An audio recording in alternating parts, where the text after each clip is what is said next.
নমস্কার বন্ধুরা, পুপুর রান্নাঘরে তোমাদের সবাইকে স্বাগত। হাজির হয়ে গেছি খুবই সুস্বাদু একটি রেসিপি নিয়ে। ম্যাগি আমরা সকলেই প্রায় খেতে পছন্দ করি, বাচ্চা থেকে বড় ম্যাগি খেতে কিন্তু সকলেই বেশ পছন্দ করে থাকেন।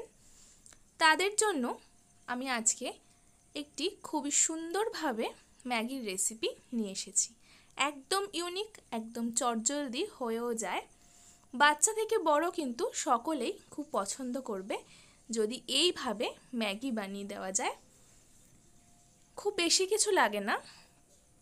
এর আগেও আমি বিভিন্ন ধরনের ম্যাগির রেসিপি শেয়ার করেছি, সেই ভিডিওগুলো দেখে না থাকলে আমি ভিডিওর শেষে সেই ভিডিওগুলো দিয়ে দেব। চলো তাহলে দেখে নেওয়া যাক আমার আজকের রেসিপি। এই ম্যাগি বানাতে কি কি লাগছে সেটা একবার দেখে নিই। কিছু সবজি নিয়ে নিয়েছি, যেমন নিয়েছি এখানে গাজর কুচি, ক্যাপসিকাম কুচি, পেঁয়াজ কুচি, বিনস কুচি ও কাঁচা লঙ্কা কুচি। পরিমাণটা তোমরা তোমাদের মতো নিয়ে নেবে। একটি ডিম ফাটিয়ে নিচ্ছি। আমি এখানে 1 প্যাকেট ম্যাগির ব্যবহার করব, সেই কারণে আমি একটাই ডিম ব্যবহার করছি। ম্যাগির পরিমাণ যদি বেশি দাও তাহলে কিন্তু ডিমের পরিমাণটাও একটু বেশি দিতে হবে। সামান্য পরিমাণে একটু লবণ দিয়ে ডিমটাকে ভালো করে আমি ফেটিয়ে নিচ্ছি।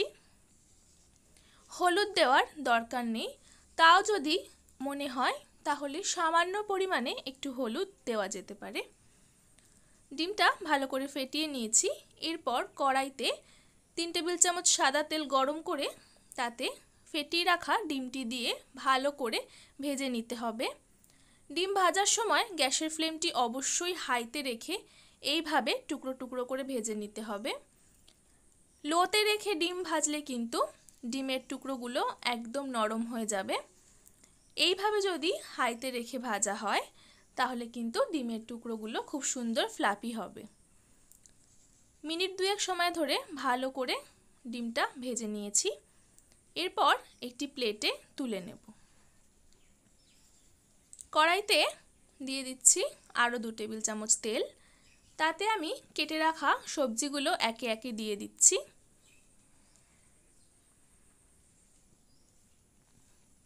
গ্যাসের ফ্লেমটি মিডিয়ামে রেখে সামান্য একটু লবণ আর সামান্য একটু হলুদ দিয়ে ভালো করে নাড়াচাড়া করে মিনিট 2-3 সময় ধরে ভেজে নিতে হবে। খুব বেশি ভাজবার একেবারেই দরকার নেই।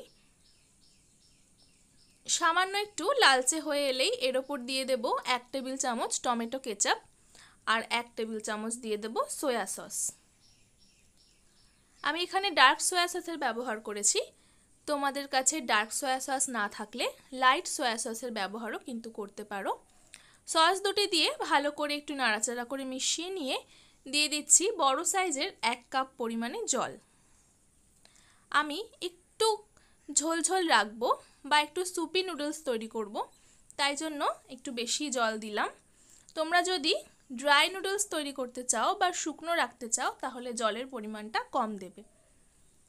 জল দিয়ে গ্যাসের ফ্লেমটাকে একটু হাই করে দিয়েছি। আর ম্যাগির প্যাকেটে যে মশলাটা ছিল সেই মশলাটা দিয়ে দিচ্ছি আর ডিমের যে টুকরোগুলো ভেজে রেখেছিলাম সেগুলো দিয়ে দিচ্ছি। ম্যাগিটা এখানে সেদ্ধ হয়ে গেছে, দেখাই যাচ্ছে জলটা কিন্তু অনেকটাই টেনে নিয়েছে। আরও 2 মিনিট আমি একটু ভালো করে রান্না করে নেব। এই পর্যায়ে আর লবণ লাগবে কিনা দেখে নিতে হবে। ওপর থেকে 1 টেবিল চামচ বাটার দিয়ে দিচ্ছি।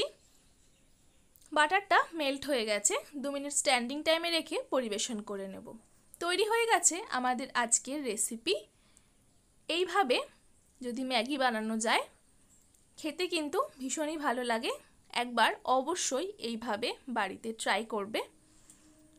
কেমন লাগলো সেটি অবশ্যই আমার সাথে কমেন্টে শেয়ার করবে। তাহলে বন্ধুরা, আমার আজকের ভিডিওটা তোমাদের সকলের কেমন লাগলো? এইভাবে চটজলদি খুবই কম উপকরণে খুবই কম সময়ে একবার ম্যাগি খেয়ে দেখো। ম্যাগি তো সকলেই খেয়েছো, এইভাবে একবার ম্যাগি খেয়ে দেখো, বারবার খেতে ইচ্ছা করবে।